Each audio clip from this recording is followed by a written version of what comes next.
Hello, in this video we are going to review the global navigation in Canvas and the different elements that you can use to apply to your courses. So to get started with this, the first thing that we're going to look at is how to record videos in Canvas Studio. So to do that, you can click record.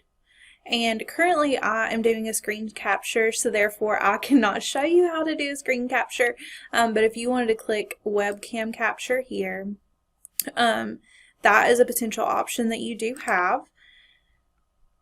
and I'll just discard that. So whenever you click on that record option, you have the option of doing a screen capture, a webcam capture like you just saw, or you can do both a screen and a webcam. And then you can adjust your window based on the size that you need, and then just hit record, and once you're finished you would just press stop, and then it would automatically start downloading into your Canvas Studio. Another button and function that you will see here is collection. A collection would be a good idea if you want to keep your videos organized. Notice how I don't have that many videos here, but even with just this amount, it's starting to get a little bit messy. So with that, if I wanted to keep those organized, you could just add a collection. So for instance, maybe I taught a math course. I could just name that MS 100, create that, and as I made content for MS 100, I could just add this here, somewhat similar to a playlist in YouTube. And next thing that we're going to talk about is you can also add videos from YouTube. If you click this here, you can add a YouTube video, a Vimeo, and you can just do that by pasting the link here. So just go to YouTube, copy and paste it here, or maybe you made a video somewhere else like you did Screencastify, or maybe you have an old video from somewhere else that you would like to upload.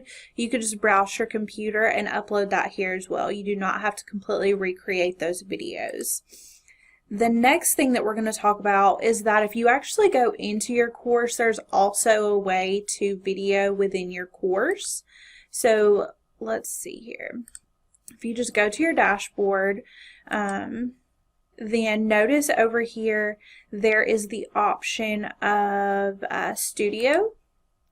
So if I were to record here, it would record for this class. So you could do a recording for this class, but also by recording here, it will still save in your global navigation. So if I record here, then when I go back to my studio in the global navigation, I will also see that here. So that'll just save in two different places. An important note that I do need to make sure that you are aware of, notice how over here the little eyeballs tell me like what students can see.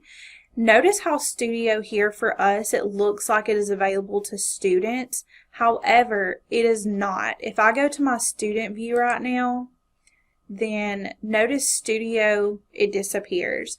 So if you're trying to direct your students to use Studio through your course, they will not see that over here, even if you have what you think is that turned on. So if I leave student view, notice the little eyeball makes me think that it's here, however it is not. So I just think a good rule of thumb for students is, one, always use student view to see what your students can and cannot see, because that can be a little tricky.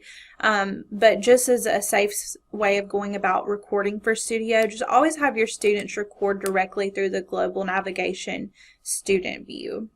So I'm going to leave student view there. And so just big takeaways here. Collections can be used to organize. You can record by using a webcam, screen recording, or both. You can upload through YouTube video or Vimeo, or through your computer. And you can also video directly through the course through your studio here, and then when you do that, it will save it into your global navigation. Thank you so much. Have a great day.